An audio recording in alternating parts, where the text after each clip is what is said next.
Hi friends, welcome back to our channel. நம்ம சேனலை subscribe பண்ணாதவங்க சப்ஸ்கிரைப் பண்ணிக்கோங்க. மறக்காமல் லைக் பண்ணி சப்போர்ட் பண்ணுங்கள்.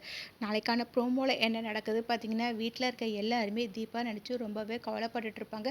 ஜானகியும் பார்த்தீங்கன்னா தீபா நினச்சி ரொம்பவே கஷ்டப்பட்டு அப்படியே நெஞ்சு வலிக்கிற மாதிரி இருப்பாங்க. அதை பார்த்த எல்லாருமே ரொம்பவே கவலைப்பட்டுட்டு இருப்பாங்க. அப்போ தர்மலிங்கம் வந்து கார்த்திக் கிட்ட சொல்லிட்டு இருப்பாங்க, எங்கள் பொண்ணுக்கு இந்த வாழ்க்கை கிடைக்கிறதுக்கு காரணமே கார்த்திக் தம்பி தான். அவர் எங்கள் பொண்ணை கண்டிப்பாக எப்படியாச்சும் காப்பாற்றி வீட்டுக்கு கூட்டிகிட்டு வந்துடுவார்ன்ற நம்பிக்கை எனக்கு இருக்குது அப்படின்வாங்க. அதை கேட்டால் கார்த்திக்கும் வந்துட்டு தர்மலிங்கம் கிட்ட சொல்லிட்டு இருப்பாங்க, நீங்கள் என் மேலே வச்சுருக்க நம்பிக்கை எப்போவுமே நான் வந்து விட்டு கொடுக்கவே மாட்டேங்க சார். எப்படியாச்சும் நான் வந்து தீபாவை கண்டுபிடிப்பேன். ஏன்னா அவங்க உங்களோட பொண்ணு மட்டும் கிடையாது, என்னோடய ஒய்ஃபும்.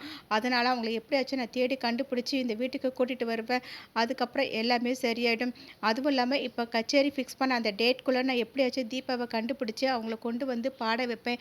எனக்கு நம்பிக்கை இருக்குது. அது மட்டும் இல்லாமல் அம்மா தீபா வந்துடுவாங்கன்னு ரொம்பவே நம்பி தான் இந்த ஏற்பாடு எல்லாமே பண்ணியிருக்காங்க. கண்டிப்பாக அம்மாவோட நம்பிக்கை வீண் போகாது. அதே மாதிரி அந்த கடவுளும் கைவிட மாட்டார். நீங்கள் எதை பற்றியுமே கவலைப்படாதீங்க. கண்டிப்பாக தீபா வருவாங்க, அன்னைக்கு பாட்டு பாடுவாங்க. அது மட்டும் இல்லாமல் அந்த சக்தி கண்டிப்பாக தீபாவை கொண்டு வந்து ஆடிட்டோரியமில் விடுவாங்க. எனக்கு அந்த நம்பிக்கை இருக்குங்க சார். ஏன்னா அவங்களுக்கு நான் தான் தீபாவோட ஹஸ்பண்ட்றது அவங்களுக்கு நல்லாவே தெரியும்.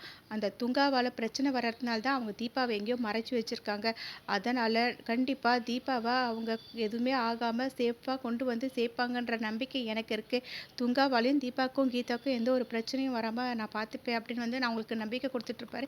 இப்படி இந்த ப்ரோமோ எண்ட் ஆகும். நெக்ஸ்ட் எபிசோடில் என்ன நடக்குதுன்னு நம்ம சேனல் லைக் பண்ணி ஷேர் பண்ணுங்கள். மறக்காமல் சப்ஸ்கிரைப் பண்ணிக்கோங்க. தேங்க்யூ.